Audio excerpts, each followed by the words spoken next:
What are you looking to get out of this?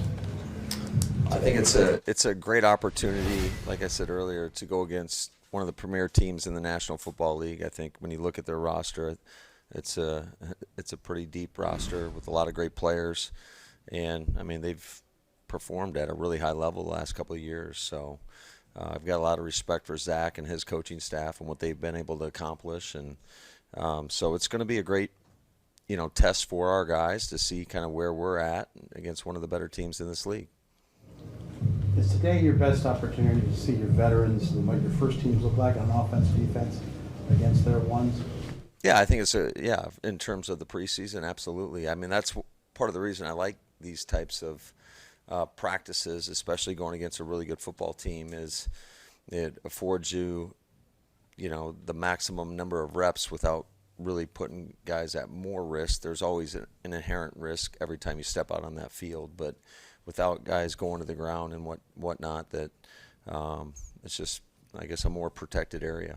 You've got a lot of guys, especially on offense, that have never gone against anyone else before at this level. What are you looking for from them in that first exposure? Yeah, I think just to see how they respond and against a really good team, and it's going to be good. I think at any time at this stage of training camp, it more than anything else, it breaks up the monotony. I thought this was a great opportunity for our guys to get away, to spend a few days together, because we know how important that team cohesion is in terms of being the best that you can be.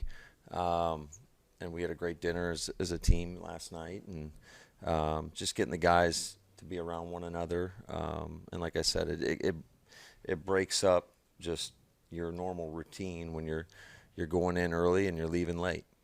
You guys go to on offense, is everything strictly scripted, or are there going to be some times when you're just going to call plays for Jordan? Yeah, so we've got, for the majority of the periods are scripted, but we've got 2 unscripted periods, a move the ball period, as well as the 2-minute. I know you guys cut out one-on-ones last year. Are you doing the same this year? Maybe because too high likelihood of fights? Well, yeah, a lot of times it escalates there, and then it just carries over to team and just gets built up. We will do O-line, D-line one-on-ones, so that will be taking place during our 7-on-7 portion of practice, which we normally don't do 7-on-7, but we are for this. And I've heard that you guys don't do 7-on-7s. Well, I think it's just not realistic for me. I think there is some good benefit from it, but I think just in terms of specifically for the quarterbacks, I mean, you're throwing in ideal circumstances, and that's not how the game's played. I mean, there's going to be chaos going on around you, especially up front, and so I'm more of a believer of that. That's something that Zach wanted to do, so I said no problem, we'll do that. And then in the meantime, which is a good benefit, is that we will get those O-line, D-line one-on-ones. Like anybody holding out that we may not have expected to be watching today? No, I don't believe so. As tough as the Cincinnati defensive front is, does this practice really help you zero in on that best 5 that you want to have? Yeah, I think absolutely. I mean, this is a really, really good front. Probably one of the better fronts in the league. I think and they got a very distinct play style. I mean, they are going to go hard, and they're going to go hard throughout the duration of the play. Then the next play, then the next play, then the next play. That's just, you can see their play style on tape, and just going against some of those guys over the years. Whether it's Hendrickson in New Orleans or Reeder in Houston, that's just how these guys play, and I think it's going to be really good for us. You talked about cohesion earlier. I don't know if you can quantify it, but with all these young guys, how important is that bonding and just these guys together for the long haul? Yeah, I think it's vital in order to become the best version of whatever your team is. Certainly, you got to get the execution right, and that's more important. But I think when you have a team that can go out there and execute, and then a team that bonds really well together, I think it gives you an opportunity to survive the adversity that is inevitable in this league. It's daily, it's weekly, every game there's gonna be moments of adversity. So I think the more that you get that social cohesion between your team, the better opportunities you have to survive the bad moments and prevail in the end. And assuming you get through today healthy, will Jordan in the starting offense play on Friday? Yeah, that's something that we haven't totally solidified. I mean, we got a plan in place. I think I want to kind of see how this practice goes today, but I would say it's a pretty good chance that they're going to be out there in some capacity. Would you hold, I would take it you'd hold Bakhtiari out though? Why would you take that, Pete? Seems to be the way things have progressed. I think, like I said, we're going to communicate. We'll talk. Dave and I will sit down and we'll formulate the best plan possible. Matt, I know not having whatever happens with Joe kind of changes things, but still for Jair and Rasul, being able to see a receiving core like since he has, how beneficial is it at this juncture of camp? Yeah, I think it's great. I mean, this is one of the premier, if not the best receiving core in the National Football League right now. They've got 3 dudes that could start on any roster, and they've got a. I wish Joe Burrow was going to be out there throwing them the ball to get a really good indication of where we are. But I think the strength of our team is we've got a lot of good weapons and resources in our back end. So it's going to be a great challenge for our guys, and I'm excited to see how they respond. You're kind of the opposite of what Wes just asked you.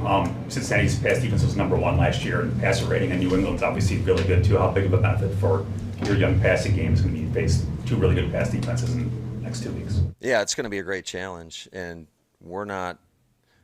I would say we're not treating him like we got kids' gloves on either. I mean, we're going to make it challenging for Jordan. I think you go into a game with a little different mindset in terms of trying to just be really efficient and put them in the best situations possible. I want to challenge our guys to kind of to see, where we're at. Now, will you be able to process this practice tomorrow, or do you have to go right into whatever your game planning to do for Friday night? Oh, no, we're going to sit down, watch the tape tonight. We're going to watch it tomorrow with our guys. We'll have a walkthrough tomorrow afternoon. But yeah, we're definitely going to take a good long look at these practices. Well, you think it'll affect how you handle Friday night then? Yeah, absolutely. You said you think you're going to learn where your guys are at after this practice. Do you have an idea where Well, I mean, that's only it's a piece of the puzzle, right? So it gives you a better indication of where you are in the moment, knowing that there's a long time between now and week 1 that you're going to hopefully continue to get better and better and better. So it's a small piece. Do you have an idea where they are, at least this small piece going into this? Do you have a pretty good feel for them? I think until you start getting into games, I think that's the true indication. And this is obviously, I think anytime that you have practices against a different team, the intensity automatically heightens. You're going against some unscouted looks that you haven't seen all throughout camp, all throughout the course of the offseason and into OTAs. So it does give you a better indication of kind of maybe some of the areas that you need to spend more time focusing on to make sure your guys are responding the right way. In terms of being a piece of the puzzle, Jordan's played regular season snaps. He's got bigger obstacles and moments ahead than this. How do you quantify what this is for Cincinnati going against one defense? Well, like I've said many times, it's not just about Jordan. I mean, you look at our receiving core, there's not a receiver over a second-year player. You look at the tight ends, I mean, we got 2 rookies out there. So I would say it's the collective, the whole offense in particular, where there is a little bit more inexperience, a little bit more youth, to see kind of where you are at the moment. That's good. This is such a young team. This is your first chance to have that rehearsal of a road game, but with the extra day, it gives you more time with these guys, right? One-on-one. Yeah, I would say so, absolutely. We had a great team dinner last night. Went out to Jeff Ruby's unbelievable steakhouse. So, but it was a really good experience, I think, for our guys to be on the road. This is the first time that we've done anything together like that. So it was a pretty cool deal.